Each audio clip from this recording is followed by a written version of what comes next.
Hey, Crypto Growth fam, how's it going? This is your host Shazib signing in. We're back with another video, folks. Flare Network changing the reality of finance. It's going to be an interesting one, guys, so make sure to watch till the end. And, folks, for those of you who are new to the channel, we primarily discuss utility coins and potential gems. If you're interested in any of that stuff, then subscribe the channel and hit the notification icon for our regular videos. Folks, Hugo Fillion is back with another speech at Apex 2025. I've always said that Hugo Fillion is one of the, if not the best ambassadors for any project, especially the especially the utility projects, folks, because he always is active and bringing something new for the holders and investors. We're going to be checking what he has to offer in a moment. First, let's see what's happening with Flare. Look at this. Together, we turn the Xrp'S concept into everyday reality. Flare indeed wants to change the reality of finance as a whole. 150 plus builders and partners joining Flare. Look at the names over here, folks. Arcom, Uphold, SparkDex, Web3 Art, Ledger, Pangolin, Firelight, Stair Protocol, Kinetic, Fireblocks, Vivo Power, XDefi, Elliptic, Polyhedra, Dune, Solidify, and the one that stands out from the crowd, we've got Google Cloud over here as well, folks. So these are the levels. This is the level that Flare is functioning in. Look at this. There are some powerful solutions that Flare has to offer. So this is a throwback to Ethereum Global Belgrade. Let's check this out. Events are really important for any project, and Flare does that really well. So we're here at DTH Belgrade. It's a really nice experience, a lot of hackers, things are really buzzing. We see some very nice projects, people building, people adapting different data sources, bringing stuff on chain and really doing something very, very interesting with blockchain. The presentations are good and I really can't wait to see what's going to be there at the end of the judging.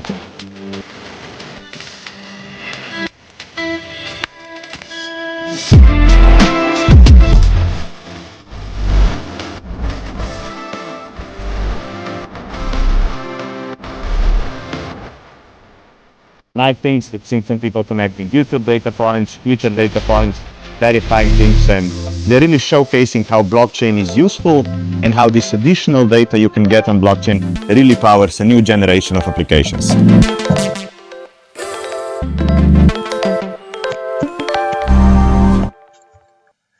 Awesome.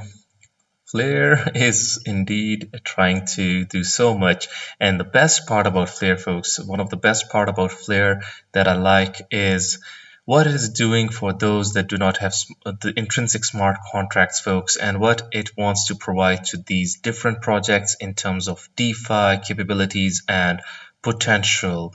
Look at this. How many projects can claim that they are unlocking Xrp's full valuation potential? Xrp in and of itself has got such a huge community trying to disrupt trillions, if not even quadrillions, that a lot of people and the proponents claim. So we're talking about providing the missing layer. Flare is adding the missing layer on-chain Xrp yield and DeFi utility to provide and complete Ripple's vision, folks. Now this is what we're talking about. Institutional adoption is scaling quietly but massively, from public companies holding Xrp in treasury to cross-border payments. Look at this. A hidden road acquisition brings Xrpl into a $3 trillion plus institutional clearing network. You heard this right. These are the levels. Oftentimes we throw the number 3 trillion or trillions, but when it comes to Xrp, folks, this is indeed real, and these are the levels of Xrp. Okay, what else do we have? Xrp'S show with Easier app, Firelight, and Xrpl Commons. Sounds fun indeed. Awesome. What else do we have? Look at this. Talking about CoinDesk now, CoinDesk is talking about Flare networks. It is talking about the capabilities of Flare. In a new report, Masari Crypto is saying that Flare Networks is helping push XRP deeper into decentralized finance with F assets such as FXRP. People are now learning about what Flare Network is all about. XRP gets another DeFi boost through Flare's F assets and FXRP. Awesome. The best part about Flare Networks is its TVL, one of the best parts, folks. Look at this. Since the launch of USDTO on Flare Network, TVL increased 301.2%. This is an exponential growth, folks. Look at this. Close to a year, and we are close to almost $150 million, folks. We started over here April 2024, as you can see. Close to a $0 million total value locked all the way to $150 million. I mean, this is awesome. This is great. Flare Networks is great. Borrow against ST, XRP, provide liquidity, leverage up safely. How does Flare kick off a DeFi flywheel for XRP, folks? This is awesome. Yeah, look at this. NASDAQ listed Vivo Power is deploying $100 million in XRP on Flare Networks. NASDAQ listed Vivo Power, so you can see the connections over here. Look at this. Vivo Power VVPR is undergoing a strategic transformation into the world's first XRP-focused digital asset enterprise. Awesome. These are the strategic partnerships that we're talking about, folks. These are the levels. Getting started with XRP-Fi, wallets, and asset custody. Check this out. It is the perfect time to learn the basics of Xrp'S. You can check this out. Now let's see what Hugo has to offer in this video as he speaks with CoinDesk at Apex 2025. To CoinDesk Live, we are in Singapore where Apex 2025 is underway. This is the largest annual summit for the XRPL community. Our next guest will be on stage later talking all about XRP staking powered by Flare and TEEs. So our co-founder and CEO, Hugo Filion, joins us. Hello. Hi, nice to meet you. Nice to meet you too. Now, you're here at Apex 2025. You are going to be talking on stage later. Talk to me a little bit, give me a preview about what you hope to convey to the audience here. Absolutely. So we're covering, the background of Flare is it's a layer one blockchain which has fundamentally baked in data protocols into the chain. So this allows effectively the chain itself to get data from prices to Web 2 data to Web 3 data. This means you can build applications on the chain that are, quite unique relative to other layer ones. We've built essentially the easiest and most robust way to bring data from external systems onto the chain. We're using that to increase the capabilities of the XRP asset and for people to be able to use that XRP asset to get yield through a restaking and staking service. Talk to me about bringing data, off-chain data on-chain. What are some of the pain points that you're solving? What are some of the challenges that this helps solve for folks that are building and then also Absolutely. the folks who are using so the product? Fundamentally, you have two major challenges. First is safety. So safety is essentially blockchains are not data, on the whole, not data native. Flare is.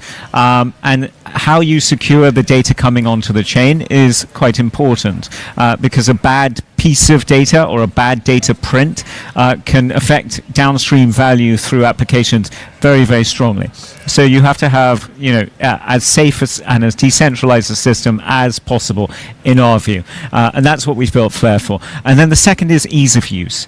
If you go to an Oracle and you try to get a piece of data, it can be very, very hard to acquire that data and to get a set of validators or nodes that will give you that data. On Flare, especially for Web 2 data, we've built a very generic system to be able to effectively get data from pretty much any open API that you wish to use.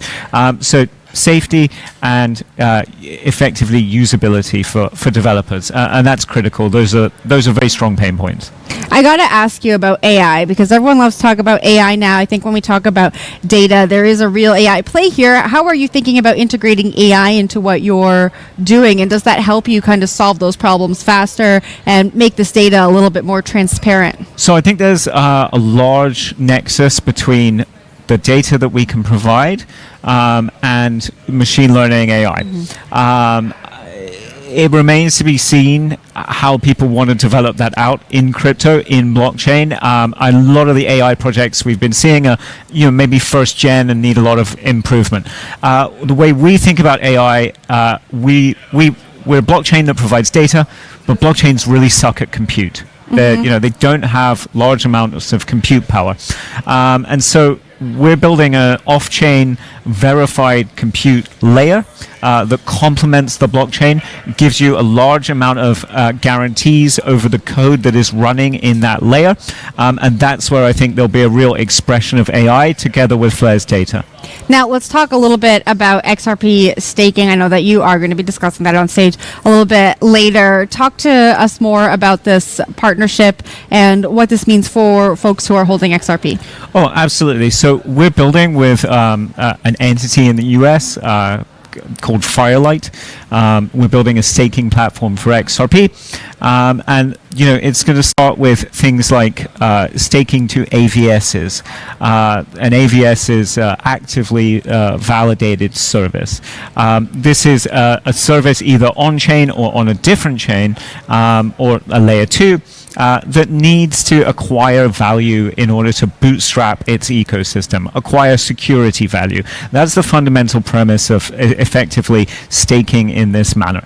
But we're also going to be providing different types of vaults. So, you have a risk strata, starting with very, very, very low risk things like staking to AVSs, but there'll be other vaults with different risk levels that do more interesting financial, activities with XRP. And so people will be able to pick effectively the level of risk that they want, obviously compliant with regulation. So, from very simple low risk things to higher risk, higher return things. And that's the sort of promise that, staking represents for XRP, which is, of course, a $134 billion asset and a huge use case, for Flare, and a huge use case for being able to put XRP to work in other areas. You said obviously compliant with regulation. So far at the desk, we've spoken about regulatory regimes all over the world. We've talked about MAS here in Singapore. We've talked about the US. We've talked about MiCA over in Europe. How do you ensure that compliance is up to par with all the different regulatory frameworks in the jurisdictions that you operate in? Yeah, I mean, I guess I'm an infrastructure builder, and so I don't really build applications. The things that we build are sort of not. We don't have to think necessarily about compliance because it's very core infra. For our partners that build applications that people are going to directly use, that's their sort of bread and butter. And you just have to. I think you have to pick the hardest regulatory regime that you want to attack. And be compliant in that area, and then hopefully that gives you compliance across the spectrum. All right, we are at Apex 2025 in Singapore. What are you hoping to walk away from the event with, and what are you hoping to walk away from the region with as you go back home and continue to build? Absolutely. So, I hope the XRP community and the people at Ripple will understand, what we're building with Flare and Firelight. It's obviously the first major use case for our blockchain for data. We obviously intend to go way beyond, just XRP staking. There's huge value in using data and compute to increase the capabilities of DeFi applications. We think we have probably a list of 30 things we would like to have built. So if you're a developer out there, come and talk to us. That utilize the very unique nature of Flare's stack, from AI to way more interesting financial primitives than currently exist. So that's that's sort of where we are. So I'm hoping that the audience here will understand how they're going to be able to use their XRP to get yield, and then participate downstream in the DeFi ecosystem with a liquid stake token. This then allows them to effectively retain their position in XRP, but also get some financial performance out of it, other than just the beta to the market. You mentioned a little bit about what you're thinking about next, wanting to go beyond XRP staking. What is that next step? Can you give us a little bit of alpha? Absolutely. So we obviously have XRP staking, we have a DeFi ecosystem, but we're building out a verifiable compute layer. I think that once you have a compute layer, you can start looking at, okay, well, how do I put things like risk models into a compute layer? Once I have a verifiable risk model that can't effectively be changed arbitrarily, because this is the guarantee that blockchain gives you, is that, this is the guarantee you want to replicate from what blockchain gives you with a verifiable compute layer, which is that the code is the code and it doesn't, it's fairly immutable. What you then have is you have data, you have compute, you have liquidity, and suddenly you have a very interesting substrate against which to build really quite complex cross-chain, multi-chain products, both for institutional and for retail. Hugo, thank you so much.